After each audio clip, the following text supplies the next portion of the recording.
Hai parents, bagi pasangan suami istri, masa kehamilan merupakan suatu masa yang ditunggu-tunggu.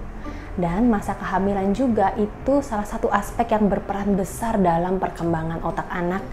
Nah, hari ini kita akan bincang-bincang seru dengan salah satu dokter kandungan dan kebidanan, yaitu Dokter Yasin. Tunggu dulu, sebelum nonton videonya jangan lupa like, share, dan subscribe untuk mendapatkan video-video edukasi selanjutnya. Selamat menikmati. Oke. Halo Dokter Yasin. Halo. Halo. Iya. Seru banget nih hari ini kita mau bahas sesuatu yang sangat menarik ya dok, yang lagi ngetren. Saya mau kenalin dulu nih ke para orang tua tentang Dokter Yasin. Tapi siapa sih yang nggak kenal Dokter Yasin? Ini ngetren banget loh, sampai saya direkomendasiin sama dokter spesialis anak. Dokter kandungannya nanti Dokter Yasin ya, Miss Nadia gitu. Saya dipanggil begitu. Oke, saya kontak dan memang humble, ramah, dan edukatif banget. Ngelihat Instagramnya itu benar-benar mempengaruhi atau influence para masyarakat, apalagi di kondisi sekarang ya dok, yang semua para ibu hamil tuh cemas-cemas banget nih kondisi pandemi COVID-19. Ya, memang kecemasan itu sesuatu yang wajar. Tapi seperti Miss Nadia ini dan latar belakang psikologi, kecemasan dalam kadar yang sedikit atau tidak berlebihan itu cukup baik ya untuk kita menjadi aware, bisa mengantisipasi berbagai perubahan ya. Jadi, betul. tapi kecemasan yang timbul dengan sikap yang betul dan baik. Ya. Untuk itu kita perlu banyak informasi dan pengetahuan. Ya. Pengetahuan informasi yang baik. Jadi jangan segan-segan atau ragu-ragu untuk terus mencari informasi dan pengetahuan. Tentunya itu juga akan membuat kita cemasnya jadi bermanfaat dan teratasi dan termanage gitu. Ya. Cemasnya bermanfaat ya dok. Kalimatnya benar. Ya.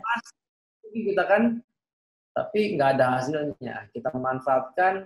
Ya mungkin kecemasan itu bagian dari kita refleks bahwa kita harus tetap bertahan, ya kan? Iya, betul. Nah, untuk para orang tua perlu tahu beliau praktek di Rumah Sakit Pondok Indah dan Bamed Women's Clinic. Juga kalau lihat Instagramnya, wah bisa belajar banyak sekali dengan bahasa yang sangat mudah dipahami sehari-hari buat para orang tua ataupun calon orang tua tentang perihal semua masalah kehamilan atau kondisi-kondisi kehamilan ya dok. Saya senang banget bacain kontennya Dokter Yasin di Instagram. Lucu, seru ya, tapi mengedukasi itu gimana caranya, nanti perlu belajar nih dok. Ya, sebenarnya itu berangkat dari hobi saya suka nulis ya. Suka share gitu karena memang keluarga saya, bapak saya penulis juga gitu kan. Tapi karena eranya berbeda sekarang ya. Dulu orang bisa tersentuh dengan tulisan, baca buku, koran, majalah, kan? Dan eranya televisi, visual, ya kan, gerak. Sekarang eranya ini mix sekali nih. Kita harus bisa berhadapan dengan orang yang suka baca, suka visual, audio, dan kebetulan di platform yang ya saya banyak bermain di Instagram, di platform ini kok cocok gitu dengan, saya coba beberapa platform sih, kan ada beberapa platform sosial media lain ya. Saya coba beberapa tuh kayaknya di hati tuh kurang sreg gitu dari segi interaksinya lain-lain. Dari saya interaksi dengan aplikasinya ya. Terus apa yang mau saya bicarakan tuh mengekspresikannya ternyata di aplikasi ini cukup menarik gitu dan menimbulkan respon orang juga bisa dimengerti. Nah, sih coba terus aja berbagi apa yang saya suka gitu. Jadi memang meneruskan apa yang saya suka, yaitu menulis, menumpahkannya dalam situasi yang terupdate, yaitu lewat sosial media. Bagaimana dengan ruang yang kecil itu, layar kecil, tapi kita bisa bicara banyak hal dan mudah-mudahan bisa tadi influence orang ya, merubah persepsi, bahkan meningkatkan kualitas hidup orang melalui kata-kata, melalui berbagai hal yang ada di sana gitu. Jadi ini bisa bermanfaat sih. Tercapailah banyak bahwa bisa mengedukasi orang.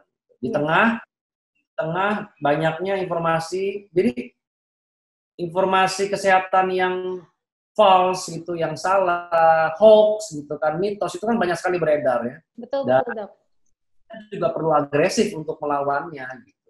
Iya, iya, iya.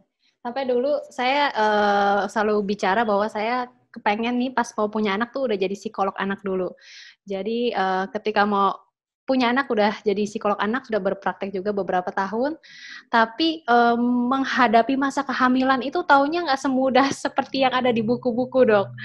Jadi cemas, nangis, muntah, dan juga ketika googling banyak banget informasi tentang seputar kehamilan yang kurang tepat kalau dari kata dokter kandungan. Betul. Jadi, ayo bicara sebentar. Kakak, di luar dulu. Tutup pintunya. Oke. Ya. Jadi memang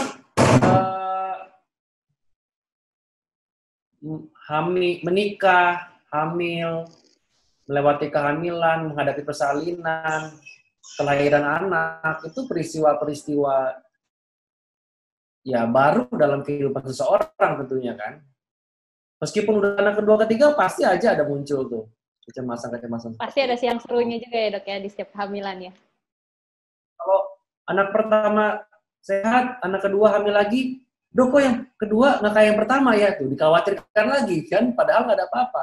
Dulu waktu anak pertama mual-mual, khawatir, saya mual, takut bayi saya kenapa-napa, lahir sehat. Anak kedua, khawatir juga, bedanya Dok, saya nggak mual-mual, jangan kenapa-napa nih. Jadi memang ada aja hal pas gitu kan. Jadi, ya itulah kita hadapi dengan ilmu ya, pembekalannya mau nggak mau dengan ilmu. Dengan ilmu mencari, sekarang begitu banyaknya sumber informasi yang bisa kita akses, tapi efek sampingnya juga aksesnya banyak juga sumber informasi yang salah tersebut bisa kita akses juga. Nah, betul. Jangan sampai orang tua salah ya. Jadi tanpa kita minta pun mereka akan datang ke kita lewat timeline itu muncul diacak random atau muncul informasi-informasi. Tapi semakin kita larut, bayangin mesin learningnya sosial media, semakin kita mencari atau semakin kita dekat dengan informasi-informasi yang hoax itu, di timeline akan muncul informasi yang serupa. Ya, betapanya itu bisa mencari minat kita.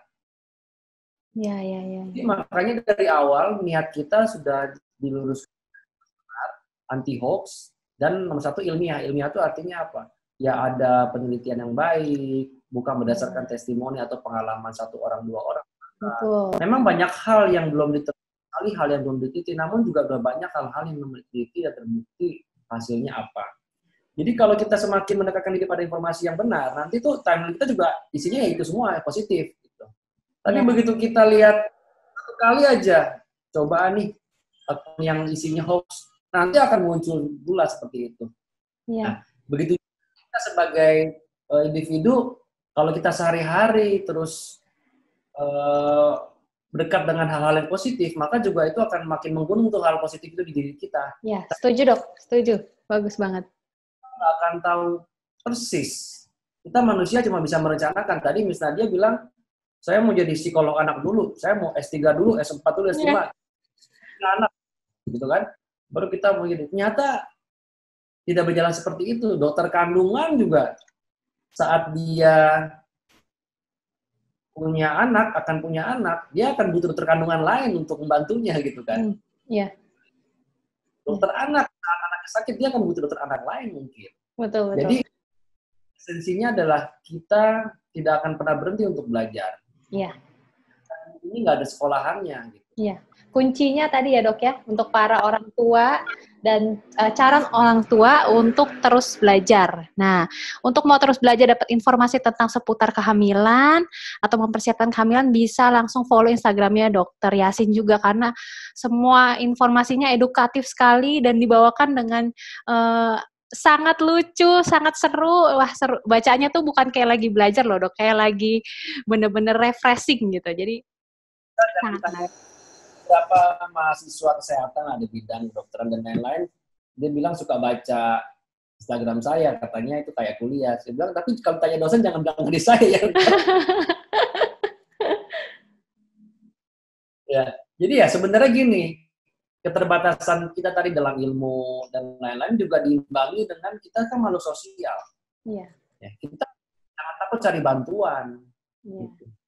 Iya. Bantuan, cari psikolog, cari dokter, cari terapis, cari komunitas sejalan, sama-sama hamil, ketemu, berbagi, sharing, dan lain-lain. Dan menggambarkan bagaimana fungsi media sosial kita kan, saling berbagi, saling menginformasikan. Itu kalau di salah satu feed saya, kalau saya nge-post suatu hal gitu, nanti kan biasa ada yang nanya tuh kan, jadi ini gimana lo gitu kan.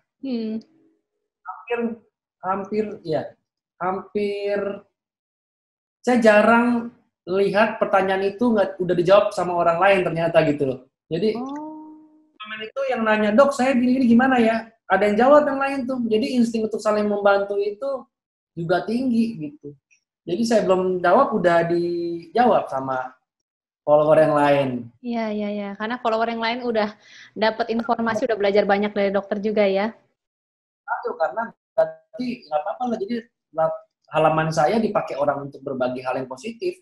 Kayak misalnya saya berbagi tentang orang mau lahiran harus cek COVID gitu kan. Ada yang nanya, mana dong gini-gini? Ada jawab, biasanya gini mbak, tergantung rumah sakitnya sama tergantung tempatnya. Oh iya terima kasih ya. Tuh, saya belum jawab, tapi orang udah. Followernya aktif sekali ya. Ada beberapa yang menyampaikan, menjawab dengan cara yang caranya disampaikan tapi isinya false, saya juga koreksi. Jangan share hoax di situ. Belum berbukti. Itu salah satu menggambarkan bahwa jangan ragu bertanya dan cari bantuan. Bantuan itu jangan juga medis malah konsultasi ke dokter di Instagram, itu juga tepat. Kalau ada masalah medis ke dokter atau rumah sakit. Makanya hari ini kita akan bahas tentang fungsi pemeriksaan dan deteksi berbagai masalah pada kehamilan untuk melahirkan generasi yang unggulan ya dok ya. Karena memang masa kehamilan, kelahiran itu salah satu aspek besar juga yang mempengaruhi perkembangan otak anak, perkembangan dan pertumbuhan pada individu itu. Jadi ini penting banget ini. Banyak sekali orang yang akhirnya menyesal ketika masa kehamilan mungkin ada beberapa hal yang tidak terjadi sesuai harapan, ada penyakit-penyakit tertentu, dan akhirnya efeknya sangat fatal ya dok. Jadi hari ini kita mau bahas sebenarnya perlu dipersiapkan apa aja sih dok untuk para calon orang tua dalam kondisi kehamilan? Kita mengenal tuh 1000 hari pertama kehidupan. Ya. Itu adalah anak sejak dalam kandungan sampai dia lahir 2 tahun ya. 1000 hari pertama kehidupan. Itulah masa krusial di mana perkembangan tumbuh kembangnya anak itu perlu perhatian khusus karena itu akan menentukan masa tumbuh kembang dia selanjutnya. Dan itu dimulai dari sejak dalam kandungan. Maka itu ibu hamil dari sebelum, kalau kita bicara menikah, sebelum menikah atau sebelum hamil sudah mempersiapkan dengan pola hidup sehat, ya kan? Pola hidup sehat, nutrisi seimbang, olahraga, ya. Kita tahu lah apa pola hidup sehat itu. Cuma kita tahu tapi kita nggak jalanin tuh pola hidup sehat. Ya. Mana-mana pola hidup sehat ngomongnya maksudnya. Tapi begitu ditanya, udah ngejalanin dong? Pasti belum, gitu kan? Susah ya dok ya? Nutrisi, latar belakang, state of mental, state of mind dari seorang ibu yang akan menikah, memiliki anaknya, mempersiapkan diri itu. Putus ya? Enggak? Ya, keputus sebentar. Lanjut. Oke, silakan dok. Berbagai resiko, faktor resiko yang dimiliki ibu hamil, lalu menyiapkan rencana ke depan untuk mencegah berbagai komplikasi yang bisa timbul pada kehamilan, atau juga komplikasi yang mungkin timbul akibat faktor risiko yang dimiliki oleh ibu hamil tersebut. Karena kesehatan akan berpengaruh kepada kesehatan bayinya. Begitu juga kesehatan bayinya, kesejahteraannya kita pantau dari Tuhannya dari minggu ke minggu, bulan ke bulan, kita pantau perkembangannya, kesejahteraannya bagaimana, dan itu akan menggambarkan fungsinya nanti. Kita tiap kita lihat lingkar kepala bayi. Dan itu juga dilakukan oleh dokter anak pada saat sudah lahir kan, kesinambungan dari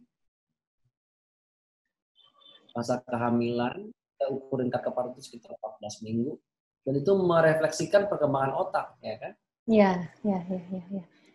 Nah, sih tadi? Panjang tulangnya. Oh, panjang tulangnya. Jantungnya seperti apa, gerakannya selama di dalam itu bagaimana dalam rahim, gitu kan. Air ketubannya kita pantau cukup nggak, karena itu merefleksikan fungsi dari plasenta, fungsi dari ginjalnya, juga kesehatan dari ibunya. Jadi hal itu akan tercermin dari proses pemeriksaan kehamilan. Dan intervensinya apa kalau ada masalah? Nah, tapi kondisi sekarang kan lagi kondisi yang nggak biasa nih dok, lagi pandemi COVID-19. Ada nggak extra preparation atau persiapan khusus bagi para orang tua yang sekarang bayi-bayinya akan disebut sebagai corona baby, sebutan ngetrennya nih dok? Sebenarnya nomor satu itu adalah nutrisinya, ya kan? Semua ada di makanan apa yang akan kita makan sehari-hari. Suplementasi itu sifatnya kan suplemen. Kalau nutrisi kan nggak kenal corona. Asal kita makannya sehat, kita bisa memperolehnya, insya Allah zat gizi untuk ibu dan bayi akan terpenuhi, ya kan? Kita tidak bergantung kepada pemeriksaan dokter atau pemeriksaan UGSG-nya katakanlah, tapi memang nutrisinya kita maintain. Itu satu. Yang kedua, pemeriksaan kehamilannya gimana? Ya tentunya perlu adjustment, pengaturan kunjungannya. Mungkin tadinya lebih sering ya dikurangin. Nggak apa-apa. Asal selalu dalam pemantauan dokter. Ya, selamat pada kehamilan. Apa tuh emergensi pada kehamilan? Keluhan-keluhan yang memerlukan penanganan dan pengkajian secara cepat. Misalnya pada perdarahan, dan lainnya berkurang ya secara signifikan, atau misalnya ada kontraksi yang terus-menerus, baik itu belum waktu lahiran maupun pada saat menjelang persalinan, dia harus ke rumah sakit. Jadi selama tidak ada masalah, nutrisinya terjamin baik, ya happy aja gitu selama hamil. Sama yang ketiga, komponen ketiga adalah memutus rantai penularan. Memutus rantai penularan ya saya sering sebut 3J, 1C, 1M. Jadi kita jaga jarak, jangan kumpul, jangan keluar rumah, cuci tangan pakai sabun, kalau nggak ada sabun ya pakai hand sanitizer boleh, dan satu lagi pakai masker. Maskernya cukup masker kain. Nah, itu tidak dilakukan hanya istrinya aja, hanya ibu hamilnya aja, tapi juga suaminya. Karena kita harus menjaga supaya ibu hamil ini dan anaknya jangan sampai terpapar. Baik dia lagi hamil maupun nanti sudah lahir. Komitmen bersama untuk menjaga kesehatan. Ya, benar-benar harus komit ya, bukan hanya si ibu, tapi ayahnya juga yang sama-sama buat ya, dok ya. Juga bertanggung jawab terhadap kesehatan para ibu-ibu hamil. Ya. Nah, dok, ini kan biasanya di masa kehamilan ini orang tua suka nanya nih, wah apa bisa nih pemeriksaan kehamilan ini mendeteksi masalah-masalah perkembangan atau kelainan-kelainan pada anak atau individu itu? Tentunya pemeriksaan USG, pemeriksaan laboratorium, itu tujuannya memastikan bahwa kehamilannya berjalan baik. Kalaupun ada komplikasi, kita bisa melakukan intervensi segera mungkin untuk mencegah kejadian-kejadian yang tidak diinginkan. Memang tujuannya adalah memeriksa sedetail mungkin, seoptimal mungkin, supaya kelainan-kelainan yang mungkin nanti muncul itu setidaknya bisa diantisipasi. Ya. Untuk tumbuh kembang, kita tentunya memperhatikan perkembangan organ-organ bayinya. Ada 5 waktu. Ya. 5 waktu USG yang sebaiknya nggak boleh ditinggal. Pertama hamil. Ya. Tujuannya kan untuk tahu hamilnya, tepatnya lokasinya benar nggak dalam kandungan, nggak usia kehamilannya berapa, atau ganda, gitu. Yang kedua adalah sampai 13 minggu ini adalah waktunya untuk screening kelainan-kelainan yang sifatnya berdasar dari kromosom. Ya. Kita tahu bahwa Down syndrome, trisomi itu bisa kita screening menggunakan USG ya, pada usia 11 sampai 13 minggu.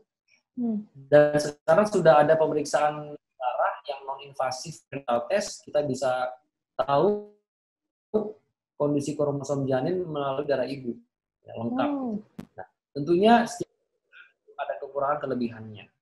Apakah 100% dok? Tidak ada pemeriksaan yang 100% gitu, karena semua itu menggunakan perangkat atau alat bantu gitu kan, untuk penilaian. Ya, semua kondisi yang terjadi pada bayi akan bisa terlihat pada saat nanti dia lahir. Tapi pada saat kehamilan kita bisa men-screening.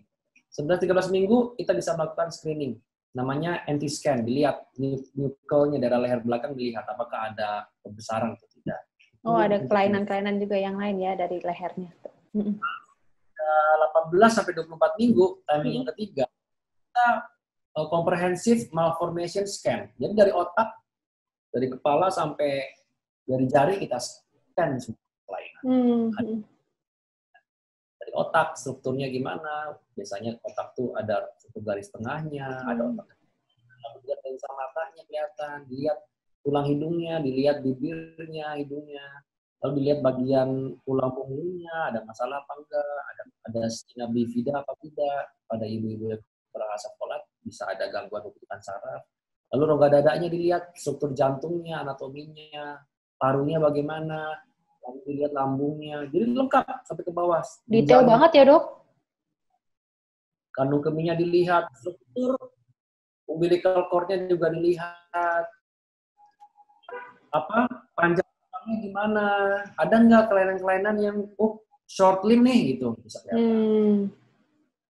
Lihat panjang tulangnya, dilihat jari-jarinya, dihitung. Ya kalau dihitungin ya. Kelihatan kebetulan, karena kan bayi bergerak terus. Ya. Lalu dilihat jumlah air ketubannya, ya karena ketuban itu menggambarkan fungsi dari hari-harinya. Dan itu semua dikerjakan. Jadi ya, 5 pemeriksaan tadi ya dok, yang penting itu ya diusahakan untuk. Yang keempat 32 minggu untuk melihat tumbuh kembangnya pada 32 minggu sesuai nggak sama masa. Nanti terakhir lagi satu sebelum persalinan sekali untuk memperkirakan ukuran janinnya. Jadi tinggalkanlah kalau jarang-jarangin itu 5 waktu itu. Ya, 5 waktu ini nggak boleh sampai nggak ya dok ya, apalagi tadi dilihat bahwa setiap aspek yang dilihat dan diobservasi itu sangat detail dan sangat menentukan tumbuh kembangnya si anak itu sendiri nantinya ya dok ya. Ya, nah berarti kalau tadi dokter bilang nih di awal, penting untuk kita sebagai orang tua ataupun calon orang tua ya, mempersiapkan dengan terus belajar. Tadi penting banget ada beberapa aspek nutrisi, olahraga, pola hidup sehat, dan 5 waktu untuk pemeriksaan ini. Nah, kan banyak sekali hoax, tadi dokter juga bilang di awal ya, hoax, informasi dari mungkin informasi dari teman, mitos, banyak banget deh, gitu. Gimana nih dok, kira-kira sarannya untuk bantu para orang tua, untuk bisa mempersiapkan lebih maksimal lagi nih dok? Ya, salah satunya follow Instagram saya. Udah pasti tuh dari awal udah dimintain, dok. Miss Nadia gitu kan, yang suka sharing. Ya, jadi ya saya pernah nge-post tuh bahwa kita itu jadi ibu hamil, salah satu pintu kebahagiaannya adalah ilmu gitu. Ya. Gitu. Belajar terus jadinya ya dok ya. Dan ilmu itu selalu bergerak loh. Yeah. Maksudnya 3 tahun 5 tahun bisa berubah kebenaran itu kan. Bisa beda-beda. Bayangin COVID ini, coba perhatikan COVID. 3 bulan yang lalu kita dilatih. Masih bisa lihat postingan feed saya 3 bulan yang lalu. Masker hanya untuk orang sakit. Ya. Saya post itu yang responnya lumayan. Oh iya nih bener nih maskernya. Saya bilang masker orang yang sakit karena kalau orang yang sehat semua pakai masker, yang sakitnya kebagian, maskernya nggak cukup. Ya. Lah, segala macam. WHO baru-baru ini kan sebulan yang lalu, kira-kira 2 bulan lalu, nyatakan semua wajib pakai masker. Gitu. Iya. Cepet banget. Jadi, ya dok, berubahnya. Nah, makanya itu dia. Secepat apa kita bisa mengikuti? Kita aja yang ngikutin bisa ketinggalan. Iya. Apalagi ikutin hoax lagi kan makin tenggelam aja. Kalau hoaxnya gitu-gitu aja. Iya. Kalau yang ilmu putar terus, contohnya pakai masker saat olahraga, ya kan? Ada banyak keterangan yang berbeda-beda. Gitu. Itu lagi seru tuh, ya, lagi seru masker saat olahraga ya dok. Jadi yang beneran dikaji secara ilmiah serius aja bisa berubah-ubah gitu, apalagi yang nggak jelas gitu kan. Iya. Iya. Jadi kita mesti punya ilmu untuk cara memilih ilmu yang kita perlukan gitu. Iya. Itu jadi perlu latihan, kita saring, kita lihat siapa yang apa ngomongnya. Kadang-kadang banyak banget tuh yang suka DM saya, dok, ini bener apa enggak? Yang ngomong siapa tanya ke saya, bener apa enggak? Konfirmasi dulu ya ke dokter Yasin. Saya bisa main ngomong, bener kamu ngomong begini? Tapi ke saya. Ya. Jadi banyak sekali hal-hal yang nanti tantangan challenge ke depan di mana informasi-informasinya akan tetap masuk ke kita. Itu baru di sosial media. Belum lagi dari keluarga, dari segala macam yang care sama kita, perhatian sama kita, dan mereka masih beranggapan mitos-mitos tertentu itu suatu kebenaran. Kita akan dipaksa tuh untuk percaya dan ngakuin. Gitu. Ya. Nah, makanya orang tua perlu tahu nih dok, tentang kelasnya. Mungkin misalnya dia sebagai orang tua, karena orang tuanya ikut itu gitu kan. Tapi dia ngikutin kan, karena nggak ada orang tua. Tapi nanti misalnya dia karena udah punya ilmu, akan nyelusin ke anaknya nggak? Iya. Sepertinya. Iya, betul. Juga gitu. Ada beberapa hal yang turunan orang tua, ada beberapa yang sepakat sama orang tua, ini memang nggak benar, ini orang tua zaman dulu, atau memang oke, kalau memang nggak bisa dirubah, ya kita yang ubah. Dan masalahnya, mitos-mitos itu tumbuh saat kita kecil, itu udah tertanam tuh. Secara psikologi apa istilahnya? Tertanam di situ menjadi suatu kebenaran juga buat kita. Kita was-was juga menjalaninnya gitu kan. Nah, bayangkan Indonesia ini begitu luasnya. Akses internet, sosial media ada, tapi cara menggunakannya juga orang cari informasi aja di Google nggak bisa memilah mana yang benar mana yang tidak gitu kan. Jadi ya ini perjalanan panjang ya, orang-orang seperti inilah salah satu kunci dari untuk melawan mitos-mitos tadi. Iya, betul. Sampai dulu dok, jadi mau cerita dikit, waktu hamil kan udah baca-baca buku, terus googling juga kan, makanan yang tidak boleh dimakan ibu hamil. Semua nggak boleh dimakan dok. Banyak banget. Terus dokter kandungan yang saya ajak diskusi bilang, ini mah semua nggak usah dimakan aja kalau kayak gitu ibu hamilnya. Saking kitanya udah cemas mau memberikan yang terbaik ya buat pastinya kehamilan.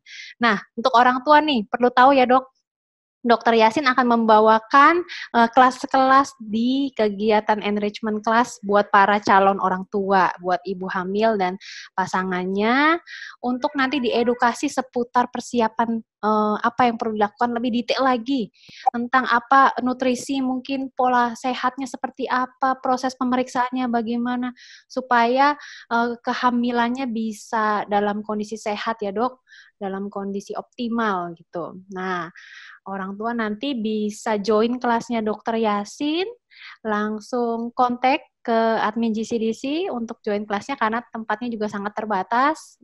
Kita nggak banyak-banyak supaya bisa diskusi lebih dalam nanti para orang tua. Saya udah nggak sabar mau ikutan, mau belajar lagi dok. Buat anak-anak selanjutnya nanti.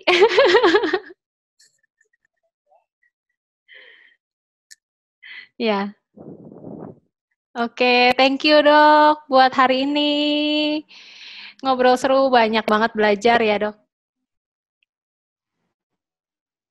Semoga acaranya berjalan dengan lancar dan amin. Bisa happy semua ya, sama sehat juga. Iya, senang bisa ada Dokter Yasin nih, semua exciting, semua semangat mau sama-sama belajar. Tadi jadi orang tua adalah pembelajaran seumur hidup. Jadi ini kesempatan bagus di mana para orang tua dipersiapkan untuk mempersiapkan kondisi kehamilan dan kelahiran dengan baik. Nah, dan kalau mau tahu lagi informasi seputar kehamilan bisa follow Instagramnya Dokter Yasin karena kontennya sangat seru, edukatif, tapi seru deh. Coba lihat dulu ya dok ya, lucu, bikin ketawa dok bacanya. Apalagi yang sate-sate itu loh dok. Ya, jadi terima kasih atas undangannya. Kita ketemu nanti di kegiatan kita yang mendatang ya. Oke, thank you dok.